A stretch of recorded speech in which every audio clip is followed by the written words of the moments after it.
Bismillahirrahmanirrahim. Assalamualaikum warahmatullahi wabarakatuh. Waalaikumsalam warahmatullahi wabarakatuh. Pemirsa yang dirahmati Allah, alhamdulillah hari ini kita bisa bertemu kembali di podcast kami MTS Negeri 4 Ponorogo dalam program Bincang Tokoh dengan narasumber yang sangat spesial. Hari ini kita mendatangkan tamu istimewa yaitu Bapak Barno selaku Kepala Desa Ringinan, Kecamatan Jabon, Kabupaten Ponorogo. Assalamualaikum Pak Barno. Waalaikumsalam. Pripun kabaripun? Alhamdulillah. Alhamdulillah ya. Monggo diperkenalkan dulu seorang kepala desa kok tiba-tiba didatakan sebagai narasumber mengenai tema hari ini yaitu media tabu lampot. Apa hubungannya antara kepala desa dengan tabu lampot? Ini memang kebiasaan yang memang saya lakukan, dan kebetulan saya pekerjaan selain kepala desa itu membuat organik, jadi ini agak nyambung dengan organik itu untuk apa, sehingga pada waktu itu tidak hanya untuk pertanian tetapi kita gunakan organik itu untuk membuat tanaman-tanaman di awalnya saya itu di pot biasa seperti itu, terus lama-lama kok laku dan baik, sehingga saya buat di tabula pot. Ada yang pot besar, ada yang pakai polybag, ada yang pakai ban bekas, ada yang tong aspal. Itu kok laku, sehingga terus saya bikin terus, setiap tahun saya bikin, dan saya belajar di situ. Sehingga saya terangkan tadi bahwa saya tidak sekolah untuk khusus mempelajari itu, jadi saya langsung praktisi bagaimana buah dengan media yang cukup terbatas tetapi dia mau cepat berbuah. Itu kan karena pengalaman itu, Bu. Terus mungkin di sekolah MTS 4 ini mungkin menjadikan inspirasi anak-anak sebagai modal ya suatu saat lah setelah lulus dari sekolah atau di sela-sela sekolah dia mau membimbing di rumah, mungkin seperti itu kalau Pak Kepala Desa. Betul sekali, ini sangat inspiratif bagi kami semuanya, juga terutama bagi anak-anak yang memang ini program baru yang akan kita buat. Anak-anak kita ajarkan bagaimana menanam buah dalam pot atau tabulam pot.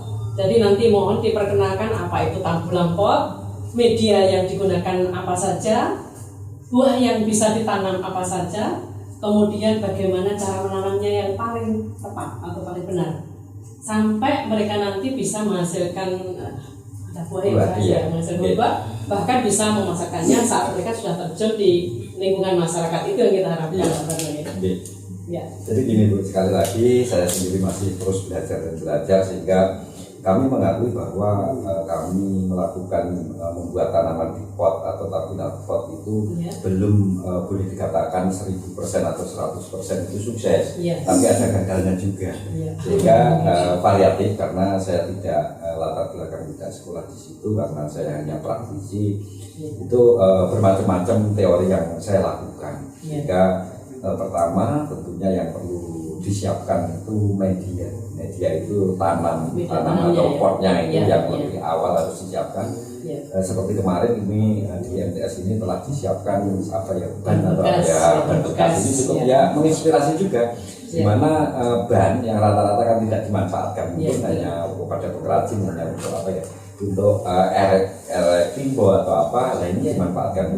Ini kan cukup menginspiratif juga untuk warga masyarakat dan juga anak-anak yang sekolah di MTS ini, sehingga itu bisa sebagai istilahnya boleh dikatakan tempat kali itu. Jadi bukan medianya, tempat untuk menaruh media. Nah, media itu sebenarnya tanah untuk menanam itu.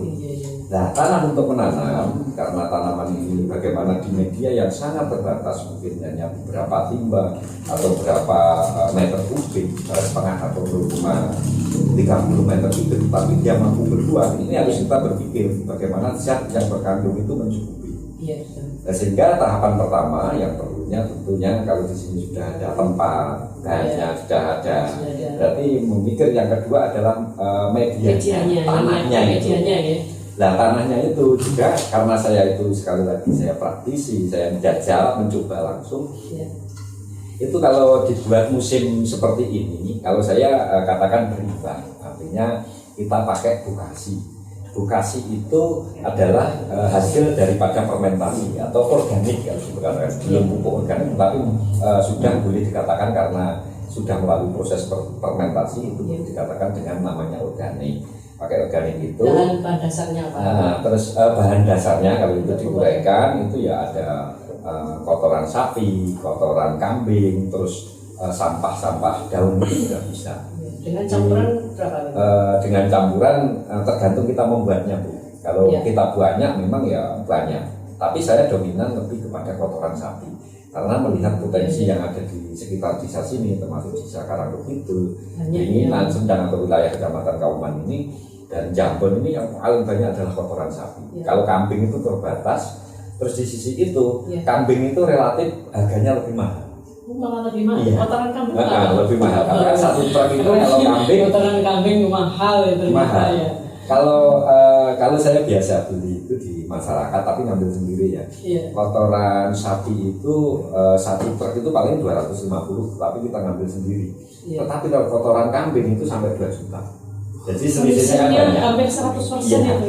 Karena saya seorang produsen organik sehingga bagaimana produksi saya produksi saya itu murah, jadi tetapi hasilnya nilai jualnya semaksimal mungkin ya patut masyarakat terjangkau, artinya si petani ini terjangkau. Kembali lagi kepada tabulator itu bahwa di situ ada media katakan dengan organik, katakan dengan itu kalau di musim rendeng ini untuk mengurangi penguapan air tergenang di dalam bak tadi tempat media itu. Kalau kami masih seimbang, artinya seandainya kita menggunakan kotoran sapi, tetapi sudah masak loh ya, yang artinya sudah difermentasi, yang boleh itu namanya organik.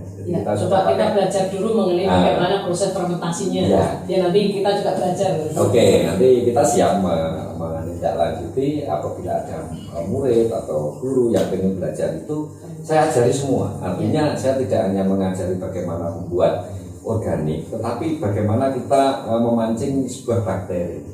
Jadi bagaimana kita membuat yang dinamakan bioaktivator. Itu nanti saya ajarkan juga. Kalau mau loh, yang penting pulang gue ilmu karena dulu saya teringat saya disekolahkan oleh negara. Waktu itu saya mengikuti pelatihan dan itu gratis. Sehingga tugas saya adalah ilmu yang saya dapatkan itu tak gedok tulangkan. Tidak boleh untuk dijual belikan. Di sisi lain saya produksi, alhamdulillah petani khususnya di wilayah Kecamatan Jambon dan Kauman ini saya diterima produk kami dan mereka meyakini bahwa produksi yang dihasilkan dari rumahnya Pak Banu itu bagus seperti itu karena saya sudah bertahun-tahun sejak 2006 saya sudah memproduksi itu, tapi skala memang skala kecil karena mengingat tempat yang kami miliki, keterbatasan modal dan lain sebagainya. Sebenarnya modal tidak begitu seberapa, tetapi tempat yang paling ini boros. Pada tabulator tadi kalau sudah ada organik nanti ya organik berarti kan kita harus siapkan tanah.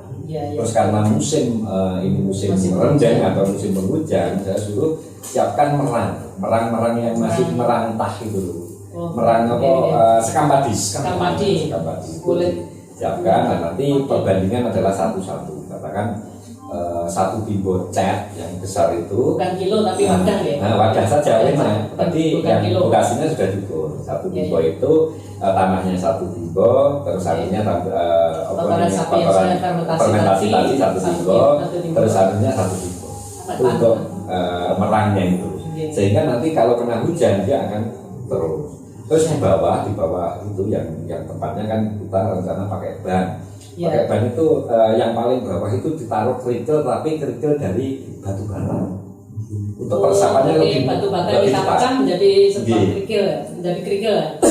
Tapi juga ada dampaknya plus minusnya. Minusnya dikala kemarau itu kita sering ngunu. Ngunu itu apa? Ngunu Mas. Ngerti banyu. Nyiram ngejoki banyu itu. Sering ngunu. Karena kalau tujuannya di musim penghujan ini kan resapannya lebih cepat kering, adanya malam hujan pagi sudah kering seperti itu. Tapi sebaliknya dikala nanti musim kemarau, anak-anak yang bikin ini harus rajin setiap katakan sehari pagi atau sore atau sehari pagi terus besok pagi harus seperti itu. paling tidak sehari 2 kali. Iya. 2 kali penyiraman. Terus saya juga mencoba lagi dengan teori yang separuh-separuh, artinya gini, kita pakai tanah 1,5. Terus yang 1,5 itu kita bagi antara Bukasi dan Perang. Nah, itu lek rendang niku kadang-kadang sok-sok banyunya airnya yang di dalam tabulator itu masih tergenang karena terlalu padat. Tetapi hasil akhir dia akan baik di musim kemarau. Ya itu akarnya itu lebih kuat daripada yang banyaknya merang. Ya, simpanan airnya nanti di sini saya ajarkan kita berbuat apa ya yang macam-macam lah yang teori seperti ini. Metode. Walau mungkin di pendidikan apa ya di pelatihan-pelatihan itu jarang yang dilakukan hal seperti itu plus minus. Tapi saya katakan saya sudah mencoba beberapa hal. Kita juga mencoba pakai Bukasi tok, itu ternyata hidupnya malah susah. Jadi kadang-kadang kalau kita pohon apa itu hidupnya malah lambat. Jadi tidak pertumbuhannya lambat seperti itu juga ada. Jadi sehingga tidak mesti.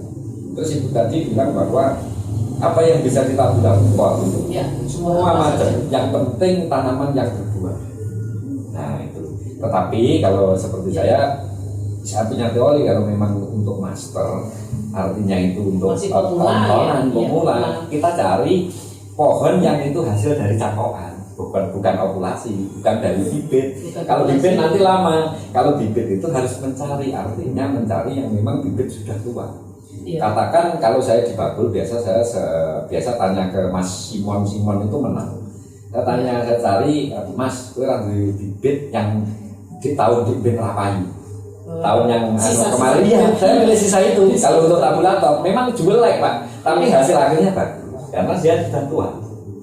Bahkan ditanam nanti lekas semi mungkin godong tua lagi dia sudah mau berbuah. Tetapi kalau kita hanya mencari bagusnya, memang iya ditanam di tabulator dengan keterbatasan seperti itu. Memang tanamannya ledung-ledung, daunnya hanya hijau, daunnya bagus, tapi kita kadang-kadang mau membuahkan itu sudah awal kita tunggu dulu. Ya. Berarti untuk anak-anak nanti karena kita semua bukan anak-anak saja, Bapak Ibu guru semuanya di sini masih pemula. Istilahnya nanti hanya untuk estetika dulu. Ya hanya untuk estetika. Berarti nanti mohon metode yang paling pas. Metode yang mana dari dua tadi metode yang sudah disampaikan oleh Pak Barna katanya. Terus paling penting lagi adalah perawatan. Jadi kita tidak hanya mengandalkan media itu saja, tetapi kan perlu nutrisi yang lain, katakanlah bantuan pupuk kimia. Kita kalau saya itu menggunakan pupuk yang zatnya sama. Katakan kemarin itu saya pakai apa yang hijau itu apa yang mutiara 16 itu nitrogen, fosfor, kalium. NPK. Tapi nanti kalau sudah mengarah pada buah kita cukup NPK. Biasa saya jaluk rabuke konco mbahku yang putih. Saya pakai itu. Kalau NPK itu warna biru. Biru yang mutiara itu. Ya. Tapi saya yang kemarin pakai minta teman yang rabuk mbahku itu yang putih warnanya. Itu kan kadar kandungannya yang paling banyak adalah kalium dan fosfor. Ya itu cepat akan berbuah. Tetapi juga kita melihat batangnya, pohonnya, ini sudah layak belum untuk dibuah? Jadi juga tidak ngawur, tidak boleh istilahnya tergesa-gesa. Tidak boleh ini wetnya, godongnya masih apa ya lekas terubus diwonge, lah yang betul kena. Itu memang ada teori-teori. Ada fase pertumbuhan. Seperti yang ini apa ya? Kita menguji kesabaran loh itu. Menguji kesabaran podo karo dengan teman-teman yang memang hobi pada bonsai. Bonsai itu tidak bisa dipaksa juga, pangnya harus sesasi, harus sebesar ini, harus banyak ini kan tidak bisa. Itu kita mengalir sehingga kalau banyak nanti enak. Jadi kita coba ada sebagian yang memang bibit muda, tidak apa-apa. Ada yang kita cari bibit yang tua, tidak apa-apa. Ada kita yang cari cangkokan sehingga nanti di tahun kemudian mana yang mau siap dibuahkan nanti pola pupuknya. Pupuknya berbeda. Ya, nanti kan kedekatan kebetulan saya kecamatan kan lewat sini. Saya pasti bisa meramal. Artinya ini Pak, lek kok wong nih berarti pupuk ini yang kerja. seperti Karena itu. kesini untuk ngecek. Ngecek ini ya, ini seneng Bu. Saya sama Pak Kepala kemarin ngomong malah enak saja. Kalau saya boleh terlibat, malah saya boleh delok-delok itu malah seneng Mas. Malah seperti itu. Ya ini sangat kita butuhkan. Ya, bisa kontrol kita dulu. juga selain pada kontrol kita lebih semangat lagi. Soalnya anak-anak atau apa ya, kalau kita diarahkan saja, kadang-kadang dia paham, tetapi prakteknya Bu, yang sulit itu semacam apa ya? Diarani ini kayak hati loh. Ya tanaman itu ternyata juga butuh kasih sayang kok. Ternyata. Jika makhluk hidup kok baru rapuh topnya badan ya kita lihat, kita bersihkan rumputnya. Seandainya ada air yang tergenang di situ, bagaimana dan air dan bisa tidak membusukkan akar seperti itu. Kalau ditok-tok nih ya kerja. Dan itu sebenarnya ruang potensi yang luar biasa. Saya pernah kok juwet itu cangkokan, juwet cangkokan itu baru nyangkok, tapi kalau cangkokan itu kan keuntungannya tanaman itu sudah tua. Terus saya tanam di tablet pot, mungkin setahun tidak ada ya, saya biarkan lah ya, saya rawat tapi tidak begitu karena ya di sekeliling rumah saya kan dekat. Itu laku 3,5 juta. Umur berapa setelah dipindah? Setahun tapi sudah buah. Tapi kan buah, kayak juwetnya itu juwet berambang itu, juwet yang besar-besar itu. Bijinya kecil, buahnya. Ya padahal saya beli pada penangkok itu dulu 25.000. Batangnya segini. Menjadi 3,5 juta. Yang kemarin itu saya jual 7 yang tapi kecil-kecil loh ya. Itu dibeli sama pemerintah desa Sumberjo itu 3,5, berarti kan 500-an. Tadi pagi ada orang Kudo sana, Polres juga beli 1 yang tabla pot kecil, tapi hanya masih siap berbuah, belum pernah berbuah. Saya katakan seperti itu juga 500.000. Padahal benihnya kalau sampean kepada penjual benih yang tidak laku itu murah. Seandainya kalau biasa ya petani atau pembeli yang masyarakat biasa itu kan membeli benih pasti dia cari yang api. Yang api itu yang apa ya Bu? Ibaratnya godongnya lemu-lemu, dia mau beli. Tetapi yang godong itu yang apa ya ibaratnya. Nah itu kan di sisa-sisa ini tidak dipilih. Ya sampai pilih. Yang kita pilih terus ini murah Pak. Biasanya selawe itu tak tukunya langsung 10.000 dibakar ayu. Mesti diwenehi kok. Loh dengan seperti itu. Setelah itu malah kita rawat. Luar biasa itu. Sebenarnya potensinya cukup bagus bagi orang yang memang tahu potensi, tetapi itu kesabaran. Karena apa? Belum tentu seorang pun ini tukunan 1.000, 50.000, orang kawan yang gelem. Itu karena dia suka, karena dia apa ya merasa cocok dengan weight itu tadi. Berapapun dibayar. Dan itu tidak hanya orang kota. Kemarin itu ada yang dari Karanglo tetapi sebelah sana, mulai kota Iwan gitu Pak. Itu iya 1,4 juta itu sawu. Balik desa Karanglo Kidul melarang 1,4 juta. Padahal saya berapa benihnya waktu itu saya hanya 15.000. Hanya 15.000. 5.000 counter planternya back itu hanya sekitar 25 karena yang 750 itu sama saya Bekasi kan punya sendiri, tanah ngerok sendiri. Iya sudah ada semua, tinggal itu ya istilahnya saya itu kisah-kisah ngumpul loh. Jadi di pekarangan rumah saya banyak tablet pot seperti itu. Ya biarin nanti kalau sudah apa ya sudah api sudah terkesan bagus kita rawat. Itu kita rawat. Iya, berarti ini nanti kita mulainya dari nol ya. Mulai dari anak-anak sudah mengenal apa sih itu tablet pot, kemudian buah-buahan yang bisa ditanam untuk pembelajaran saja apa ya. Yang bisa ditanam sudah dikenalkan oleh Pak Barat tadi. Nah, banyak sekali buah-buah yang bisa. Medianya sudah, berarti sudah siap. Nah, berarti mulai start untuk proses pembuatannya. Jadi mulai dari bahan bekas yang sudah ada di sekolah atau di madrasah. Tadi kalau kayaknya yang belum siap itu merangnya. Merang sekam itu loh. Iya, sekam. Pangapunten kula ki bahasa Indonesia ki latek iso wawancara dadi cupang murang yo terang wong desa Bu. Salah mawon. Bahasanya campuran. Iya, bahasanya campuran. Ya, berarti medianya sudah siap. Nah, yang belum hanya merang. Merang. Kalau tanah mungkin, tanah sudah ada. Bekasi pasti sudah ada. Iya. Berarti dari 3 bahan sebagai media nanti kalau sudah siap, berarti kita campur, kita siapkan, kemudian bibitnya sudah kita siapkan. Nah, pada saat setelah membuat media, mencampur 3 bahan itu tadi, mulai ditanamnya pasnya kapan? Kalau saya kasih rentan waktu, artinya tidak sekali ditanam, tetapi nanti kalau memang sudah ada benih, dan ini juga sebagai riset atau penelitian, sebagian ditanami tidak apa-apa. Jadi kita coba berapa dulu ditanam dulu. Saya punya seperti itu, hasilnya juga bagus. Yang saya tanam saya biarkan hujan-hujan dulu, biar hujanan, biar padat, nanti proses fermentasinya seandainya ada yang belum bahan yang belum matang biar terurai dengan baik. Setelah itu 2 minggu kemudian saya tanam, itu hasilnya juga bagus.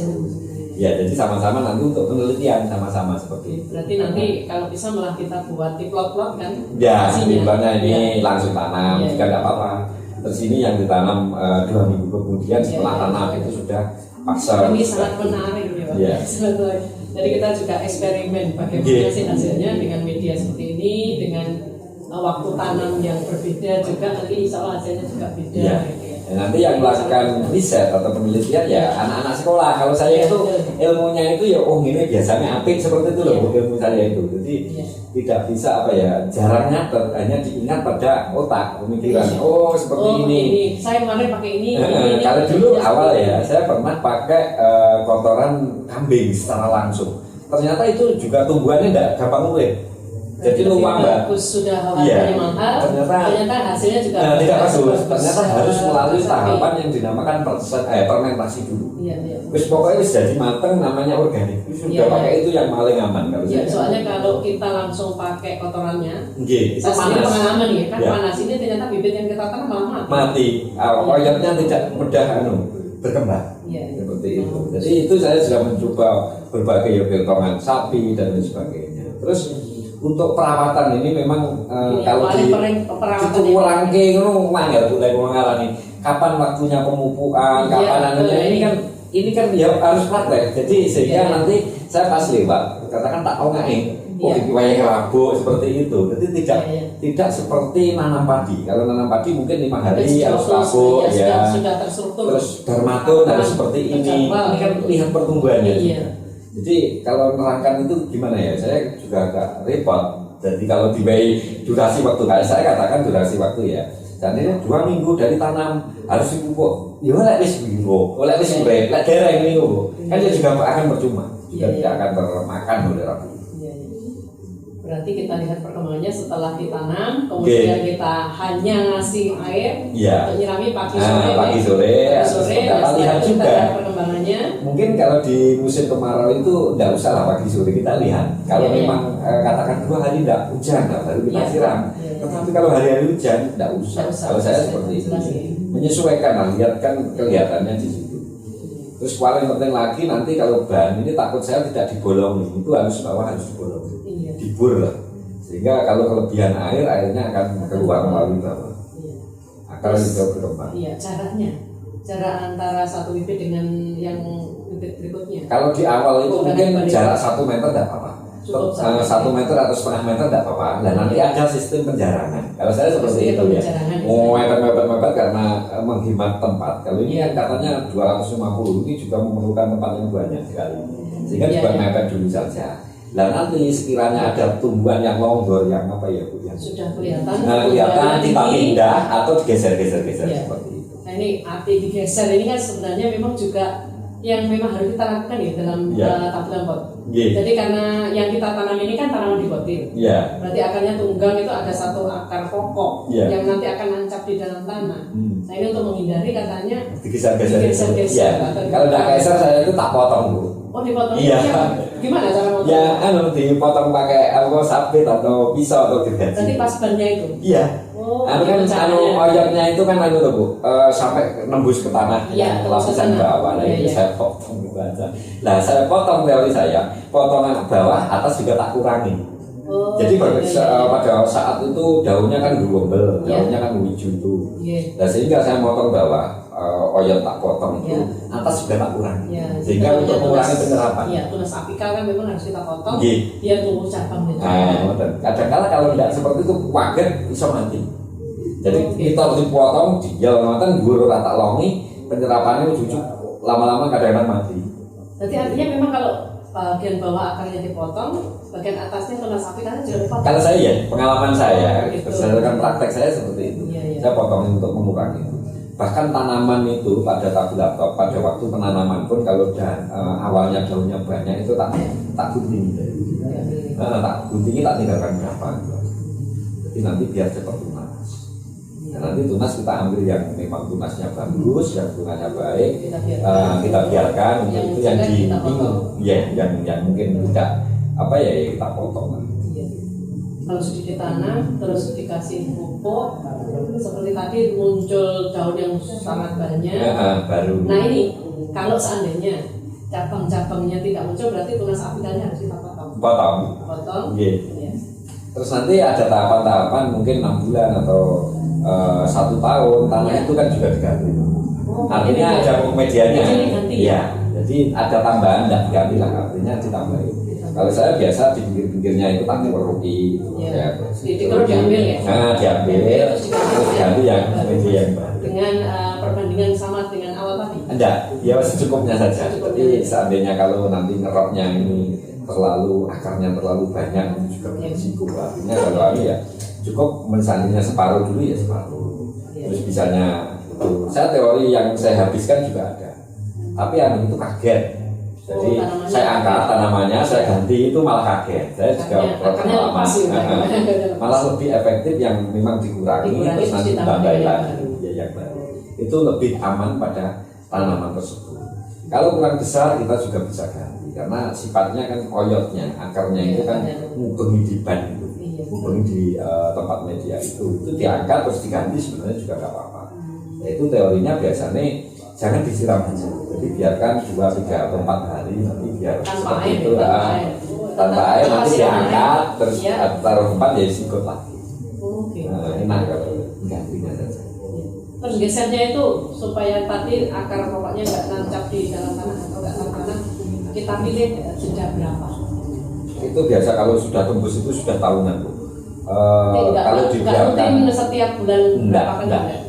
Kan oyotnya, akarnya itu kan kecil-kecil juga. Tatkala nanti seandainya sudah kadung oyot digeraji pun dipotong pun tidak apa-apa. Yang penting ya itu tadi nutrisinya memang cukup. Jadi nutrisinya hanya pupuk NPK.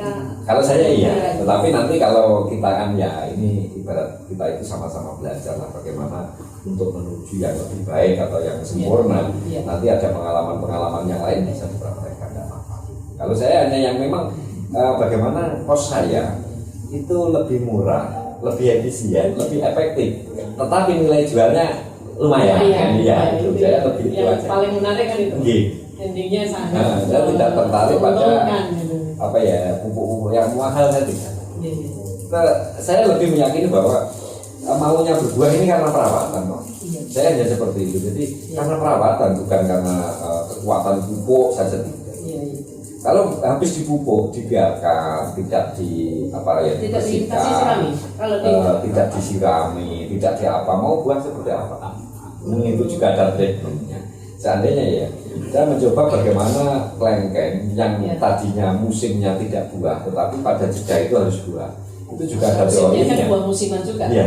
Kalau saya kalau di rumah itu tak yuk nih. Saya bawa ke tempat yang teduh. Dia diangkat. Diangkat. Itu sama tempat teduh. Tapi saya tadi sudah milih ya. Dari beberapa tanaman saya. Tidak semuanya. Tidak semuanya. Yang memang harus siap.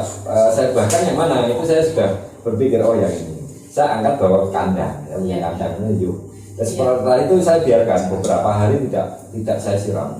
Biar sedikit layu.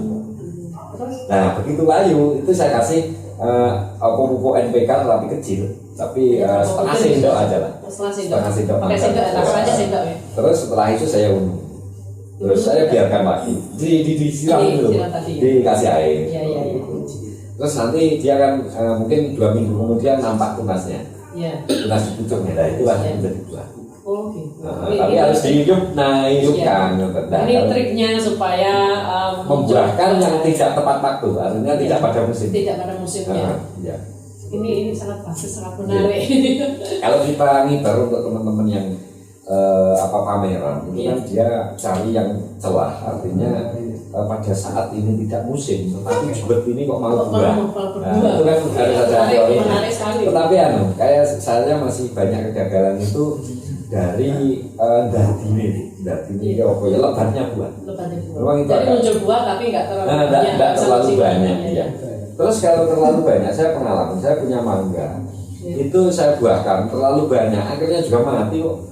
Jadi saya mengimbangi ini ya masih belajar lagi. Setengahnya katanya dipaksa. Gitu. Dipaksa.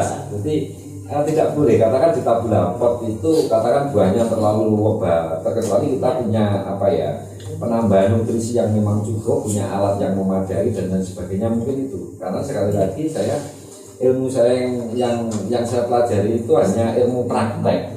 Terus pulau hanya minim tank. Jadi saya bukan eksperimen gitu. Yang dilanjutkan yang berhasil tadi lanjut. Itu masih ada lagi penelitian lagi. Iya, terus sampai sekarang saya itu memang betul sangat menarik ini. Iya. Berarti sampai media selesai, berarti munculnya buah bisa ditrik. Iya, memang bisa. Tetapi ya kita sekali lagi saya tegaskan, kita lihat dulu ya. Artinya buah ini sudah cocok belum mau dibuahkan, seperti itu. Ngawur kabeh dibuah ini ya ora iso. Nah nanti ya ini kalau untuk sekolah, untuk eksperimen ini juga lah cari hasil dari cangkok. Berarti yang dianjurkan untuk tanaman perdana dari kami. Ya sebagian saja. Bibitnya adalah sebagian cangkokan.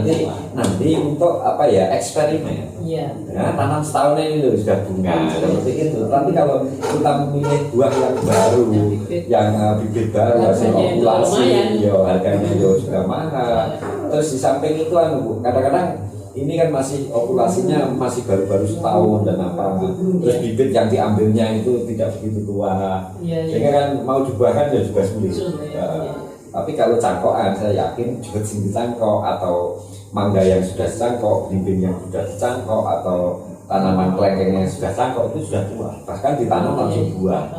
Nah untuk eksperimen lah itu, untuk percontohan. Ya, ini saya kira memang yang paling pas untuk kami ya, karena semuanya masih mau mencoba. Ini program baru dari Kemskelo. Ya, saya kira itu cukup. Terima kasih. Sangat menarik sekali apa yang sudah disampaikan oleh Pak Barno. Semoga bermanfaat, tidak hanya teori tetapi hasil eksperimen dan hasilnya adalah luar biasa, sangat inspiratif bagi kita semuanya. Terima kasih kepada Bapak Darno. Sama-sama Bu. Kami mohon maaf jika ada salah kata. Kita akhiri. Wabillahi taufiq wal hidayah. Assalamualaikum warahmatullahi wabarakatuh. Waalaikumsalam warahmatullahi wabarakatuh.